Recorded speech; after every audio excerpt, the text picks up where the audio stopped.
post di sini nggak apa-apa untuk mencatat, atau mau googling dulu itu tentang apa, aku tungguin. Maka mereka ini sebenarnya yang menguasai kita. Mereka mengetahui emosi kita. Mereka mengetahui dan bisa mempermainkan kriminal apapun. Karena mereka ini memang orang biasa. Orang yang juga kesehariannya mereka seperti itu.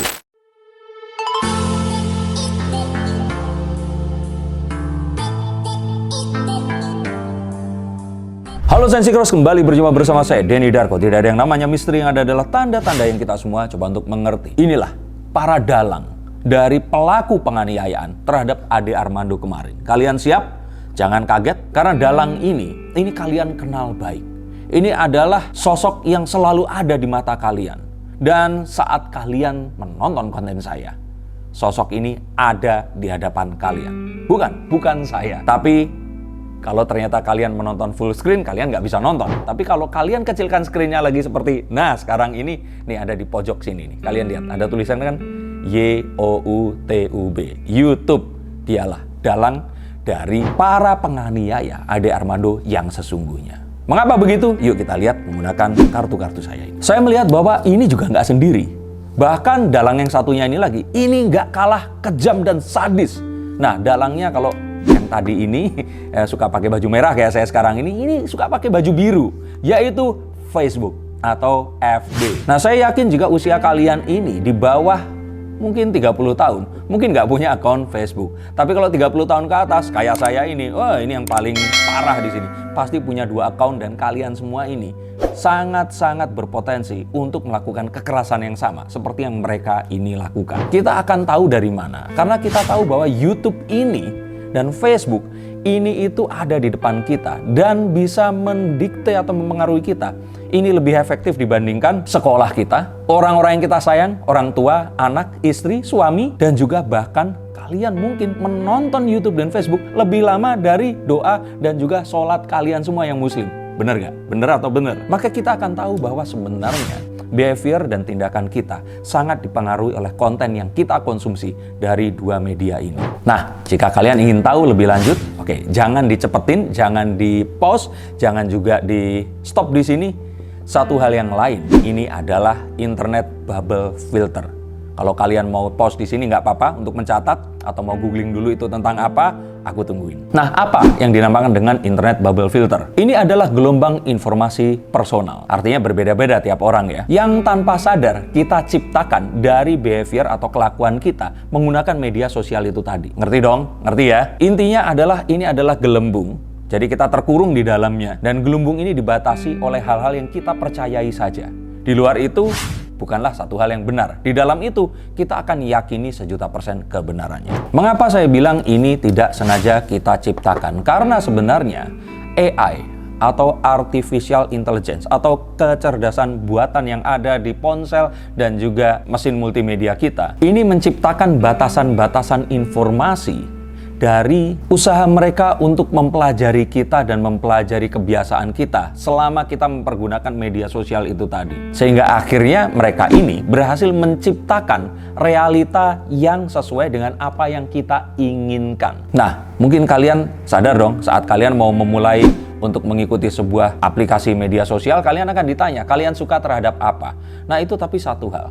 Saat kalian terus kemudian pun tidak mengisi itu, tapi kalian nge-like, kalian itu berhenti lebih lama scrollnya, kalian itu berinteraksi di sebuah konten, maka AI atau kecerdasan buatan yang ada di ponsel kita dan mungkin saja terhubung ke sebuah atau banyak server di sana, itu akan mempelajari pola dan juga kebiasaan dan keseringan kita itu menelan informasi yang seperti apa. Maka di antara ratusan dan bahkan mungkin ratusan miliar informasi yang ada, mereka akan memilihkan hanya untuk kita. Contohnya, apakah YouTube ini hanya buat Indonesia? Enggak.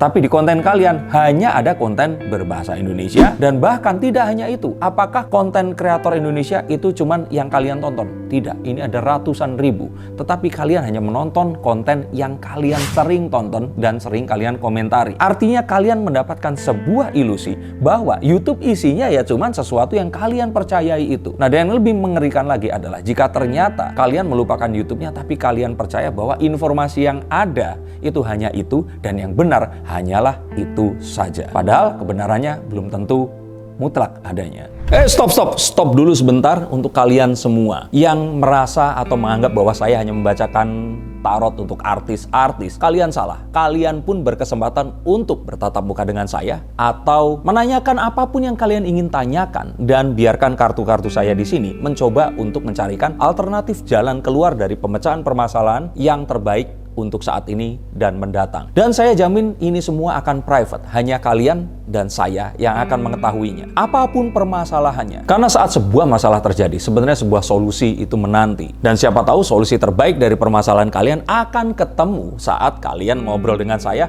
dan izinkan saya untuk membuka setiap kartunya kepada kalian. Hubungi segera nomor di bawah ini, dan pastikan nomor ini saja, dan izinkan saya untuk membantu memecahkan permasalahan apapun yang kalian alami. Semoga informasi ini bisa membantu kalian memecahkan permasalahan kalian. Oke, lanjut ke konten yang berikutnya.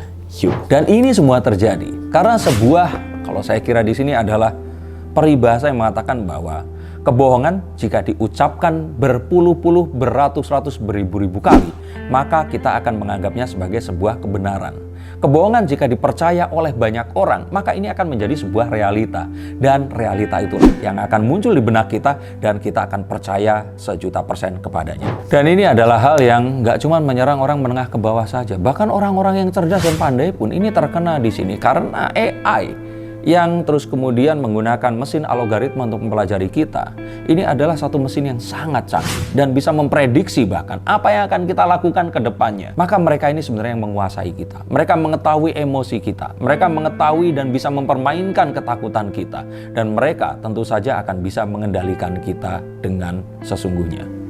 Dan jika kalian tidak percaya ini dan menganggap bahwa apa yang saya katakan ini membual belaka, coba kalian ketik Cambridge Analytica. Ini adalah sebuah perusahaan yang menimbulkan sebuah skandal besar karena dianggap menjual data yang mereka miliki dari Facebook kepada pihak Donald Trump saat Donald Trump ini berhasil memenangi pemilu di Amerika yang lalu. Dan informasi yang didapatkan ini digunakan sebagai step-step pemilu untuk memenangkan Donald Trump yang awalnya ini underdog, bahkan tidak diperhitungkan untuk bisa mengalahkan Hillary Clinton yang tentu saja sudah sangat berpengalaman menjadi menteri, wakil presiden, dan juga istri dari Presiden Bill Clinton yang lalu. Kalian cari tentang itu dan kalian langsung akan mengerti yang saya maksud. Artinya, orang-orang yang menganiaya Ade Armando ini dipapar oleh sesuatu yang mereka percaya di sosial media mereka, didengarkan berulang kali, dan mereka mempercayai bahwa Ade Armando ini adalah penista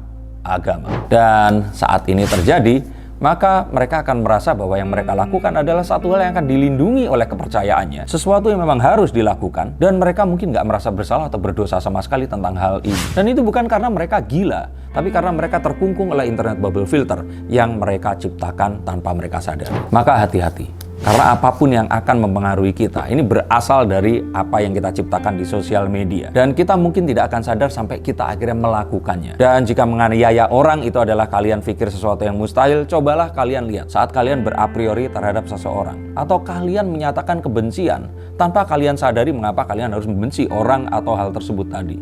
Maka kalian sebenarnya sudah dibentuk oleh internet bubble filter yang telah kalian pilih sendiri tanpa kalian sadari. Dan taruhannya apa? Keenam orang ini tadi pasti tidak memiliki catatan kriminal apapun, karena mereka ini memang orang biasa, orang yang juga kesehariannya mereka seperti itu. Ada yang guru ngaji, ada yang penjaga villa, dan mereka adalah orang-orang yang baik di masyarakatnya. Tetapi mereka terus kemudian menjadi beringas dan ganas karena mereka merasa harus membalas apa yang dilakukan oleh orang yang oleh media sosial mereka diposisikan sebagai seorang penista agama. Coba bayangkan luar biasanya hal ini. Dan maka dari sini saran saya adalah harus ada kontrol dari pemerintah. Mungkin kita nggak akan langsung bisa menguasai hal ini, tapi perlahan dan pasti kita harus menghadapi dan mengatur ini semua. Karena jika tidak, kita hanyalah akan menjadi santapan dan mangsa bagi artificial intelligence atau kecerdasan buatan yang kita ciptakan sendiri. Dan tentu saja ini menjadi ironi. Dan yang lebih luar biasa adalah kita tidak sadar telah melakukan hal itu tadi. Terima kasih untuk kalian yang stay sampai di akhir konten ini. Saya ucapkan kalian adalah orang-orang yang luar biasa dan mau belajar untuk mengetahui sesuatu yang baru, tidak menggunakan sosial media hanya sebagai korban atau produk sendiri, karena orang-orang yang tidak mendapatkan keuntungan dari sosial media, dari informasi yang mereka dapatkan, merekalah yang sejatinya adalah produk dari sosial media itu sendiri. Maka berhati-hatilah menciptakan internet bubble filter kalian. ciptakan diri kalian seperti yang kalian inginkan, dan jangan terjerumus ke sesuatu yang kalian tidak pernah sadari sebelumnya. Terima kasih, sampai jumpa, dan salam.